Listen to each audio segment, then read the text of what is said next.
imagine a future. And our imaginings horrify us.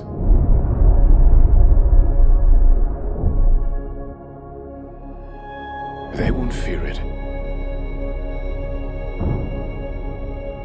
until they understand it.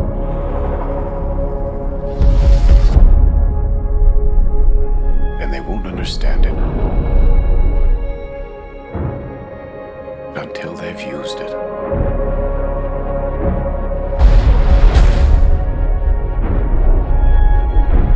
Theory will take you only so far.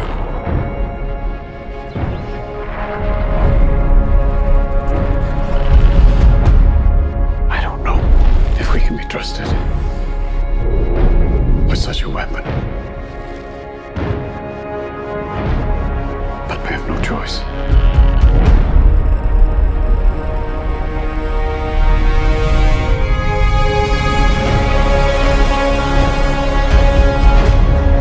Is anyone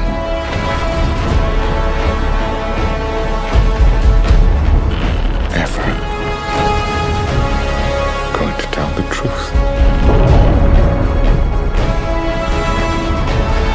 about what's happening here?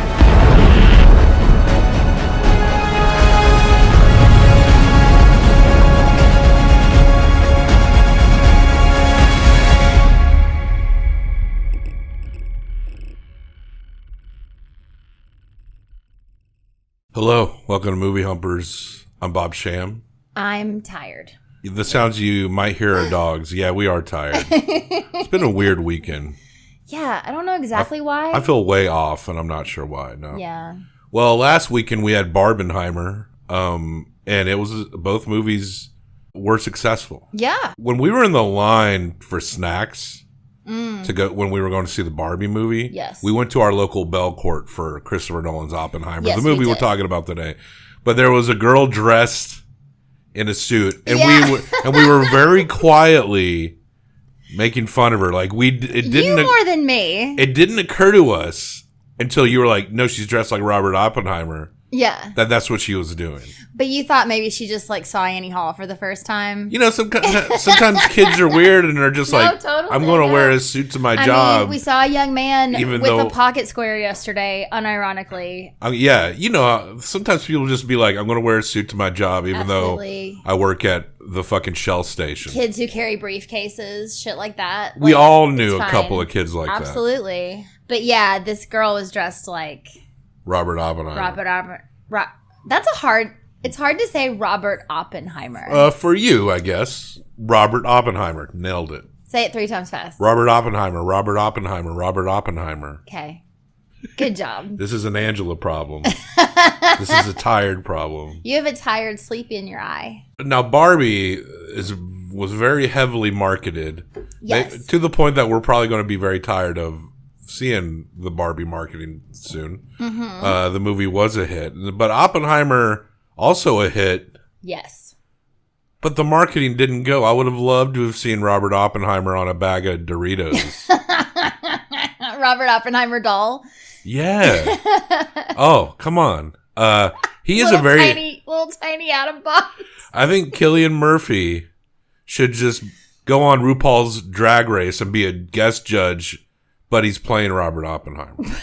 Wouldn't that be great? I mean, if you had to pluck a historical figure out of history, Yeah. and put him in a modern context, I think Oppenheimer would have loved the fame. I think he would have been a real Twitter hag. I think put him on Jeopardy. Oppenheimer.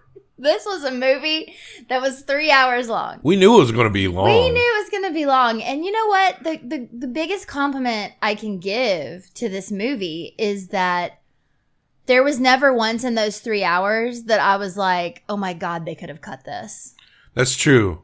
I mean, this is a big story. It's a big story. And the way they told it was really interesting. It was an approach that felt a little different. Mm-hmm. I was looking at the list of Christopher Nolan movies, and I've only seen them maybe about half of them. The Dark Knight trilogy, Inception, which is kind of overrated. Yeah, I agree. I haven't seen Dunkirk. That does seem like a kind of movie I would watch. I'm surprised you haven't seen Dunkirk. Yeah. I think I would probably like it too. Yeah. Just because it's like a dad boner movie like that. I kind of like that shit. I don't know. We're not going to go through this movie. We're not going to go beat by beat through this movie. No, if you want to know the story, it happened. It's like true. It's based on the book American Prometheus, written by Kai Bird and Martin Sherwin. Also, the adapting to screen was written by Christopher Nolan himself, which is pretty impressive. That is impressive. But you know what? You know he's thinking when he's adapting it how he wants to shoot it. Like, it actually makes so much more sense for a director to be involved in that process if they have the skills to be. If they don't, no way, right? But you should. And the cinematographer is the same cinematographer for our Friday drop, which is Hoyt van Hoytema, Hoyte van Hoytema, maybe I'm pronouncing that right, who did the cinematography for Let the Right One In. You mentioned something else that they did that's going to be... Nope. That we're going to be watching for Halloween this year. Which will come around this Halloween. Which is exciting, because we missed that in the theater. I wish we'd seen it in the theater. But, you know, it happens It did seem like a good theater movie. That's one thing there's a list of things, but one of the things I'm grateful for about this show is that we're seeing more movies in the theater again, more consistently. Yeah. We could stand to do more, and when we started the show, we were hitting it a lot. Maybe too much. Yeah, so much that we were like, should we get the Regal pass? Apparently they can, if the movie's hot, they can just determine to not give you the pass. You can pay extra. That's bullshit. I know it is. Anyway, so Oppenheimer was very long. Just had to pee for the last 40 minutes of this movie, and guess what? Worth it. You know, the nature of this movie felt like a scattered memory, almost. Yeah. It really did. Almost like it's like Oppenheimer just trying to recall all the most important details in his life. Everything seemed to be kind of centered around him, with the exception of some of the scenes of Louis Strauss, separate, played by Robert Downey Jr. Which Nolan made the very interesting choice to do in black and white. Yeah. The stuff that where you're later on and there's interrogations and everything is centered around Strauss a lot more in these scenes. Yeah, he does choose black and white. But nothing seems to linger more than a few seconds before it cuts. Yeah. To another thing in the scene or into another scene. It does sound like it's literal interpretation of like just a scattering thoughts of just trying to explain like his own life. That's kind of how I interpreted it. Scattering, yes. Because it's not as messy as I maybe made that sound. No, it's not as messy as you made it sound. But the whole thing is that there's a couple different things going on simultaneously in this movie that are all set up at the beginning and all end at the same time, which is we're sitting in the room where Oppenheimer is basically having to give like a deposition. It's the McCarthy era. It's to say whether or not he can keep his clearance. And if he loses his clearance, it basically means like he's done. He doesn't have any sort of clout to speak about weapons policy, whatever, because he did get really into that. And so, and also it basically is them just saying, like, kicking him to the curb, basically. Essentially, like red taping him off to the side. There's like a closed room where that's happening. Simultaneously, we are at Strauss's hearing or deposition, I'm not sure what it's called, to become, what is he trying to do? He's trying to get on the cabinet. Oh, God. You really, please don't ask me specifically what all their positions were. This is what I'm saying. No, but what is he trying to get at the end? Yeah, I can't remember. There's so many I details. can't remember. They're asking him a bunch of questions about his relationship with Oppenheimer. Yeah. And he feels like he's sort of being put on trial as well. Strauss is an interesting character, played by Robert Downey Jr., but I didn't really feel like until we got into the political dirtbag weeds of it all, he starts to get upset, his character. And then that's when Robert Downey Jr. was like, oh, he really kind of came alive there. He did come alive there. And then it makes all the points earlier on where he seemed maybe inconsequential so much better. Because the way he played it, you were like, whatever, this stupid guy. And then all of a sudden you realize that he's been pulling strings this whole time. I mean, he headed up the board that oversaw, that was basically the bureaucratic wing of overseeing and like getting through all the Manhattan Project stuff. And yes. the Trinity test launch. Yeah, and Trinity is where they made basically a test atom bomb. It was the one of, can we do this? Yeah. And they built this little town out in the middle of Los Alamos, And I would have, honestly, I think it would have contradicted the style of the movie that we had maintained, so I get why they didn't do that. But I would have kind of loved to have kind of seen how people felt about living in this little area. Like, the government is providing them with everything, but it must still be so strange. Yeah, well, we did find out at one point that even though they weren't supposed to, the people who lived there were having these, like, secret meetings and talking about, like, are we doing the right thing by being out here? Should we be out here at all? Yeah. And so that's the kind of the closest they got to it. His wife, Oppenheimer seems to be attracted to women who are not completely mentally stable. And fine. And they have to be at least a communist at some point. Though. Yeah. Communist... Look, mentally unstable women. This movie will teach you that no pussy goes like commie pussy. Commie pussy game be on. So you think you're gonna go out to your you think you can go to some libertarian group and get pussy like that? I don't think so. I didn't even know Florence Pugh was in this movie. Florence Pugh is in this movie. We get some nude Florence Pugh. Mm-hmm. Hey, she's a pretty lady. She's a pretty lady. Oppenheimer is a skeleton of a man. Yeah. And this guy is naturally that thin, right? Because he's like the Peaky Blinders guy. Yes. Like, he kind of looks like Murphy, a skeleton. Yeah. He's a narrow Irishman. British? No, I'm Irish. Yeah, no, British. No. Oh, Irish. sorry. That's a big difference. The area of North Europe. Not from Ireland. Is so good. He's really good, yeah. So good. Matt Damon plays the general. I can't remember all these characters. General Gordon, I think. Yeah. And he actually does a good job too. But that general character in real life was apparently a resounding dickhead. Oh, sure. And he was a dickhead like when we first meet him. But it would have been cool if he was just completely insulting throughout the whole movie. He more seemed like frustrated by things, and than a dickhead. Emily Blunt plays his wife that he eventually marries. She's an alcoholic. There's tons of Kenneth Branagh plays Niels Bohr. Gary Oldman is Truman. That scene's very good. Is mostly pretty historically accurate in the way that American Prometheus is accurate. But I was trying to read more on the guy that they claimed was giving info to the Russians. And I don't know if that is true. I should look a little more into it. That may have been a little bit of an embellishment there. They named him. Yeah.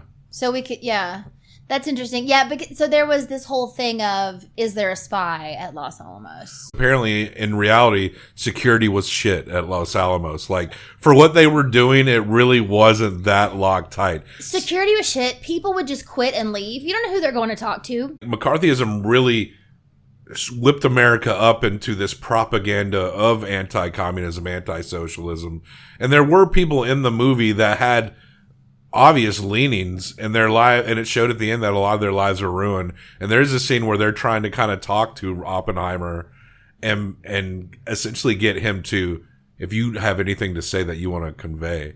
But there's also this nature of socialism at the time that was leading up to where a lot of people in America or American communism or American socialism, like, they maybe sympathize with the Soviet Union in contrast to the Cold War dynamic. Being an American socialist at that time, before McCarthyism, was just kind of like just stating a philosophy of a specific way. And being like an American socialist did not necessarily mean you wanted Soviet-style method of doing that. Well, and they even talk about that at the end. There's like American communism and Soviet communism. Mm-hmm. Of course, American communism is not actualized. No. Soviet communism is, though a lot of communists will tell you that true communism has never actually existed. True.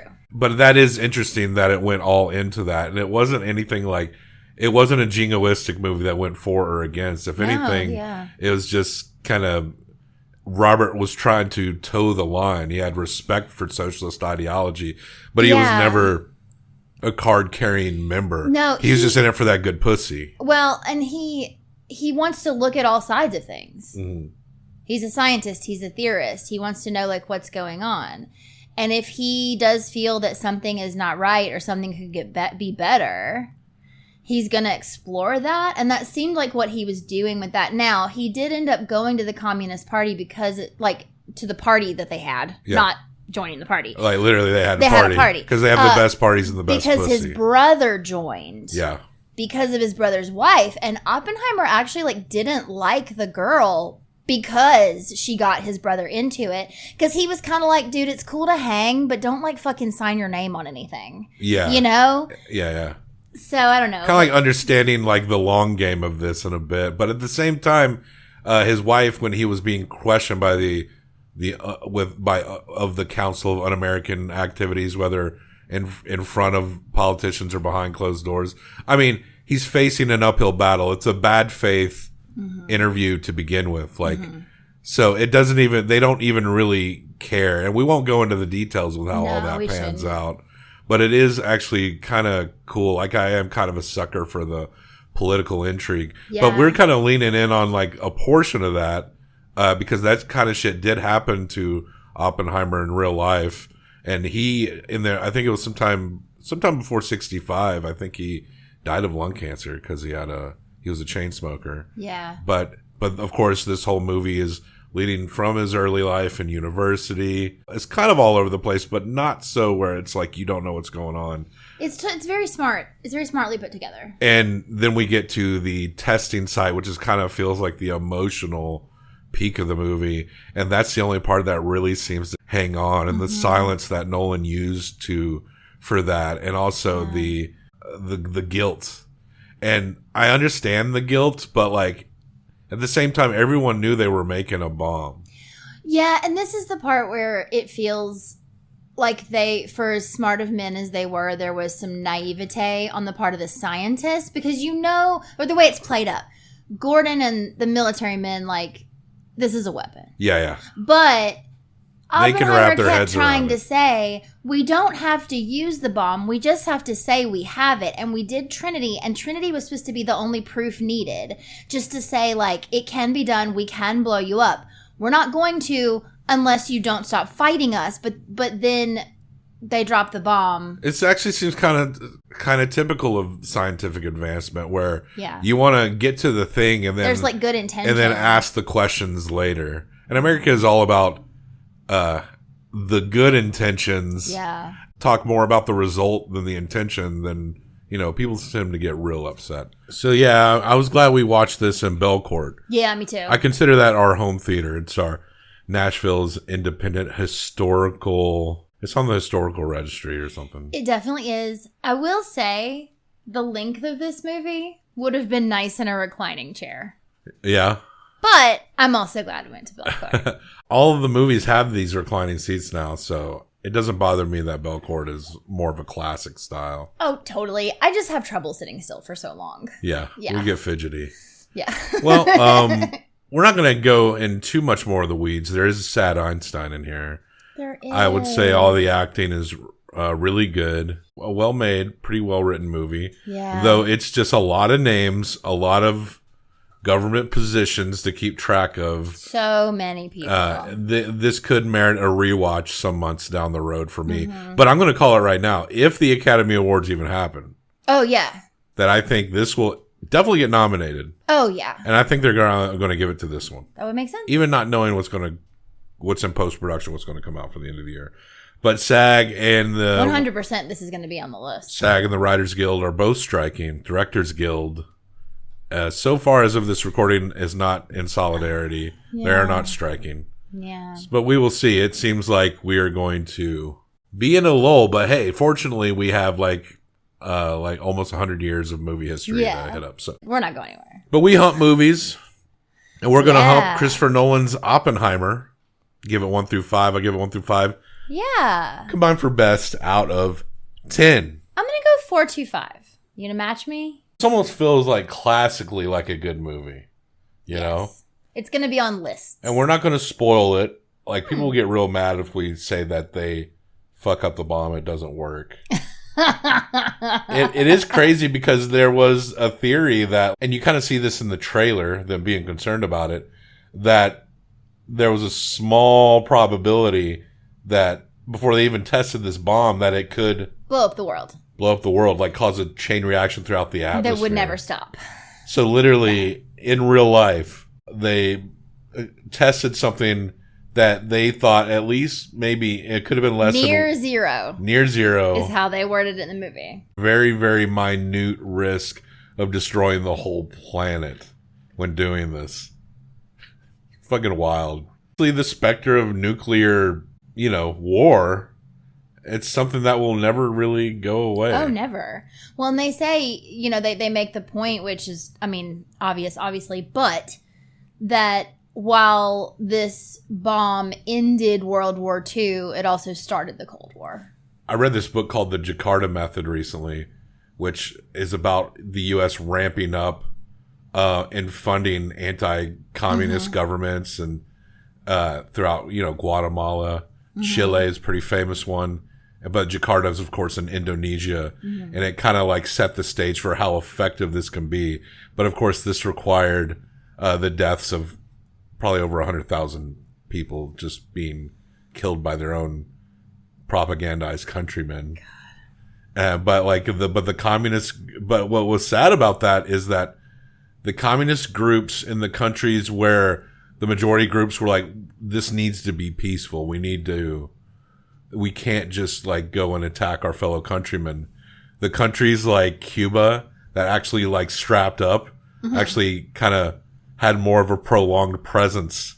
The more militant communist parties, they did stick around a little bit longer and became whatever the fuck they're going to become. Like we got Vietnam and China, China's about as communist as we are a democracy, truly. So yeah, it was an interesting context. The Cold War maybe felt cold from your perspective, but the reality is if you're in a lot of like so-called third world countries, which was a term coined in the Cold War, it was quite hot. It was quite like a lot of people died, and the U.S. They won. We'll see how the long game plays out, but at that point, they fucking definitely won. The bombs bursting in air. Because I just read that book, and I highly recommend it. The Jakarta Method. I forget the author. Would you say it's better than Hot Shots? Yeah. Better than Boy? Yeah. Yeah. Better than Four Lions? Four Lions is really good. Four Lions is kind of special. I like it, but I'm going to say it is. I think the only question is it better than Akira? I think Akira's good, but Akira has kind of stood the test of time, and it has been very influential. I think Christopher Nolan made a very, very good movie here, but I don't see it as influential as maybe Akira has been. No, it's not going to be, like you said, it already just feels like a classic film. It's going to be on lists of movies you need to watch. Yeah, from this era. It's not going to change anything. All right, so I'm going to put it under Akira. Okay. Throw it up. Check it out. Oppenheimer. It's at the bottom there. Our 17th best A-tier movie. You know what our number one A-tier movie is? High-waisted baggy pants, remember?